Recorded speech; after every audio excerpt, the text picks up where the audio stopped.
అందరికీ నమస్కారం. నేను Ashok Kumar. Welcome to our channel. ఇది జీవి రెడ్డి గారి ట్విట్టర్ అకౌంట్ వేదికగా ఆయన ఒక కామెంట్ అంటూ పెట్టినాడు. దానిపైన ఒకసారి విశ్లేషించే ప్రయత్నం చేద్దాం. అసలు ఎవరి జీవి రెడ్డి? గతంలో కాంగ్రెస్ కోసం పనిచేశాడు. తర్వాత టీడీపీలో జాయిన్ అయ్యి ఆనతి కాలంలోనే ఈ యొక్క సోషల్ మీడియా దాటి మెయిన్ స్ట్రీమ్ మీడియాకు వచ్చి టీడీపీ స్పోక్స్ పర్సన్గా మారి అత్యంత వేగంగా టీడీపీలో ఉన్నత పదవులు కూడా ఆయన దక్కించుకోవడం జరిగింది. అందులో భాగంగా ఆ మధ్య మనం చూస్తే ఫైబర్ నెట్ చైర్మన్గా జీవి రెడ్డిని గారిని బాబు గారు చేసిన విషయం అందరికీ విదితమే.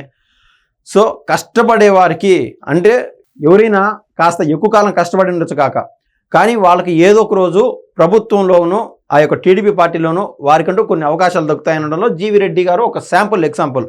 ఆయన స్వతహాగా ఒక ఆడిటర్, అదే కోవలో ఆయన ఒక లాయర్ కూడా. అసలు ఈ జీవి రెడ్డి గారికి టీడీపీకి మధ్య ఎందుకు గ్యాప్ వచ్చిందని ముందుగా ఒకసారి చూసే ప్రయత్నం చేస్తే మనకు అర్థమవుతుంది. ఆయన ఫైబర్ నెట్ చైర్మన్గా అయిన విషయం మనకు తెలిసిందే. తర్వాత గతంలో లాస్ట్ 5 సంవత్సరాల్లో జరిగినటువంటి ఫైబర్ నెట్లో అవినీతిని బాబు గారి దృష్టికి తీసుకెళ్లే ప్రయత్నం చేశారు జీవి రెడ్డి గారు. అసలు అవినీతి ఏంది అని చూస్తే రామ్ గోపాల్ వర్మకు కూడా ఈ ఫైబర్ నెట్ నుంచి ప్రభుత్వ డబ్బులు ఇవ్వడము, అదేవిధంగా ఈ యొక్క మినిస్టర్లు, ఎమ్మెల్యేలు, వాళ్ళకు పనిచేసేటువంటి డ్రైవర్లు, వాళ్ళ ఇంట్లో పని మనుషుల పేరిట కూడా ఫైబర్ నెట్లో వాళ్ళ పేర్లు రాసి వాళ్ళకి జీతాల రూపంలో వాళ్ళకి డబ్బులు ఇచ్చేవాళ్ళు. అంటే ఈ యొక్క ఎమ్మెల్యేలు, మినిస్టర్లు వాళ్ళ ఇంట్లో పనిచేసే వారికి ఆ మినిస్టర్లు వ్యక్తిగత డబ్బులు ఇచ్చే పని లేదు, ప్రభుత్వం డబ్బులు కట్టబెడతా ఉన్నారు. ఇదంతా పెద్ద అవినీతి.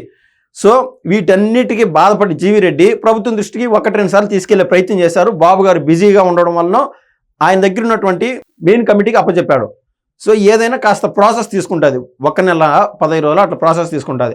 కానీ జీవి రెడ్డి గారు ఈ విషయంలో కాస్త దుందుడుకుగా, కాస్త స్పీడ్గా వ్యవహరించిన విషయం మనందరికీ తెలిసిందే.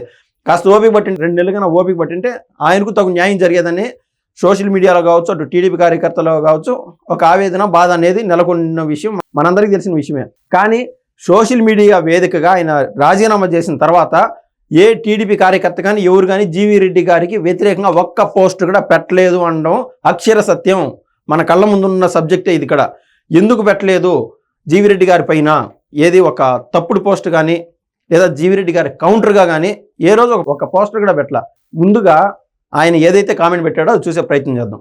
నిన్న ప్రవేశపెట్టిన ఆంధ్రప్రదేశ్ రాష్ట్ర బడ్జెట్ కేవలం 33,000 కోట్ల అతి తక్కువ రెవెన్యూ లోటుతోనే 3,22,000 కోట్ల భారీ బడ్జెట్ను ప్రణాళికబద్ధంగా రూపొందించారు.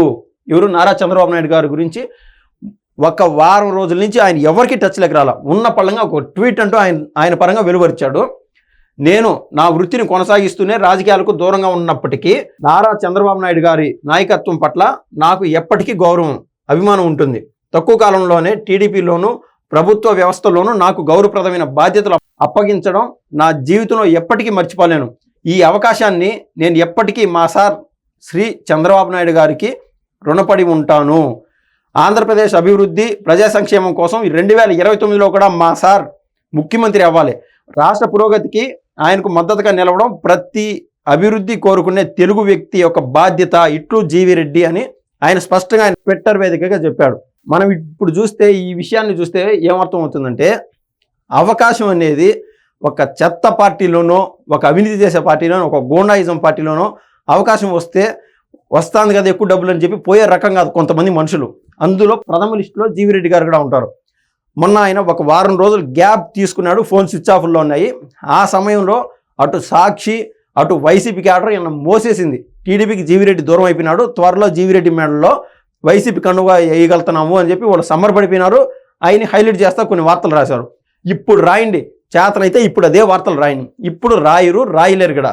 ఈ మొత్తం ఉదంతాన్ని చూస్తే నాకేమర్థం అవుతుందంటే, నాకు రేవంత్ రెడ్డి గుర్తొస్తున్నారు. వాస్తవంగా ఆఫ్ ద రికార్డ్ అనుకోండి, ఆన్ ద రికార్డ్ అనుకోండి, నా మనసులో ఒక మాట అయితే నేను చెప్పదలుచుకున్నాను. నాకు వ్యక్తిగతంగా బాబు గారి కంటే రేవంత్ రెడ్డి గారు ఎక్కువ అభిమానం. ఎందుకంటే దేవుడిని మనం ప్రత్యక్షంగా చూడలేం, పూజారిని రోజు చూడగలుగుతాం.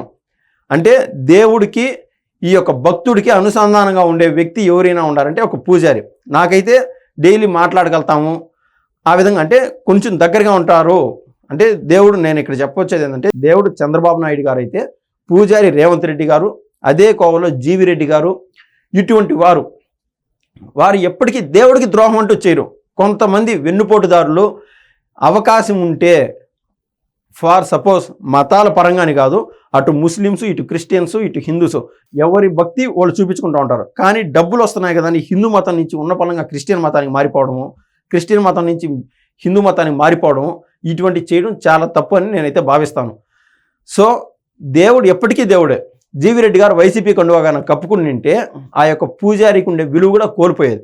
వ్యక్తిగతంగా నేను చెప్తున్న అభిప్రాయం. గతంలో వారం 10 రోజుల ముందు కూడా, వారం రోజుల క్రితం అనుకుంటా, సోషల్ మీడియాలో ఒక పోస్టర్, ఒక ఫోటో బాగా వైరల్ అయింది. అటు వల్లంనేని వంశీ, పక్కనే రేవంత్ రెడ్డి గారు ఉన్నారు. అంటే ఒక నాయకుడిని నమ్మితే, బాబు గారిని నమ్మితే రేవంత్ రెడ్డి గారు సీఎం అయినారు. నాయకుడిని నమ్మక మోకతను జైలు పాలైనాడు. ఇది ఓపెన్ ఎగ్జాంపుల్.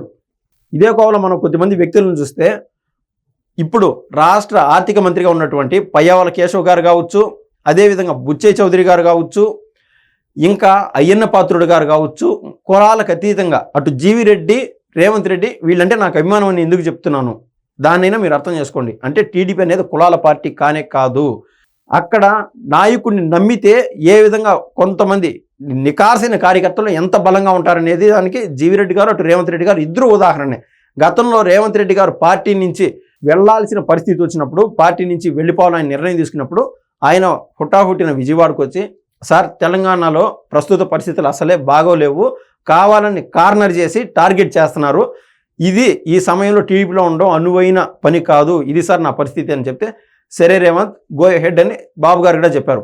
ఆ రోజు నుంచి ఏ ఒక్క రోజు కూడా రేవంత్ రెడ్డి వర్సెస్ చంద్రబాబు నాయుడు గారు అనే ఒక్క ఎపిసోడ్ కూడా ఉండదు మనం చూసినట్లయితే. సో కమిట్మెంట్ ఉండేవాళ్ళు గతంలో రేవంత్ రెడ్డి గారు కూడా చాలాసార్లు చెప్పారు, నాకు అవకాశం ఇచ్చింది, నన్ను టీడీపీ కార్యకర్తలు నన్ను ఎంతో గౌరవించి నన్ను మోసారు, నేను ఎప్పటికీ వాళ్ళకు రుణపడి ఉంటాను, ఇది నా అత్తారిల్లు కాంగ్రెస్ అనేది, నా పుట్టిల్లు టీడీపీ, నేను ఎప్పటికీ నా పుట్టిల్లును మర్చిపోయే పరిస్థితే రాదు అని చెప్పి, అంటే పార్టీ మారినాము కదా అని చెప్పి వాళ్ళని అవహేళన చేయడం, వాళ్ళని తిట్టడం గతంలో మనం చూసాం. అవకాశం ఇచ్చినటువంటి కొడాలి నాని ఏం చేశాడు, అదేవిధంగా వల్లంనేని వంశీ ఏం చేశాడు, అంత గలీజు మాటలు, అంత జుబుక్సాకరమైన మాటలతో టీడీపీ పార్టీ పైన విరుచుకుపడ్డారు. అవసరమైతే న్యూట్రల్గా ఉండొచ్చు. ఇప్పుడు జీవిరెడ్డి గారు చేస్తున్న పద్ధతి చూడండి, ఆయనకు నచ్చలేదు, ఇమ్మడలేకపోతున్నారు. గతంలో జరిగిన అవినీతిని ఎంత బయటికి తీద్దాం అనుకున్నా కూడా ఆయనకు అక్కడ ఉన్నటువంటి ఐఏఎస్ అధికారులు, అదేవిధంగా అక్కడ ఉన్నటువంటి ఎండి సరైన సహకారం అందించలేకపోతున్నారు. సో ఆయన మనసు చెల్లించి నా వృత్తి నేను కొనసాగిస్తాను, లాయర్ వృత్తి కావచ్చు, అటు చార్టెడ్ అకౌంటెన్సీ వృత్తి కావచ్చు, నా పని నేను చేసుకుంటానని చెప్పి ఆయన బయటికి వెళ్ళినాడు. కానీ ఆయన గౌరవం ఏ విధంగా అయితే రేవంత్ రెడ్డి గారు బాబు గారి పైన గౌరవం, ఆ ప్రేమాభిమానాలు చూపించారో, అదేవిధంగా జీవిరెడ్డి గారు కూడా బాబు గారి పైన అంత కాన్ఫిడెన్స్ కానీ, అంత ప్రేమాభిమానాలు కానీ చూపిస్తూ ఉన్నారు. ఇది ఇవాళ ముఖ్యమైన అంశం. ధన్యవాదాలండి.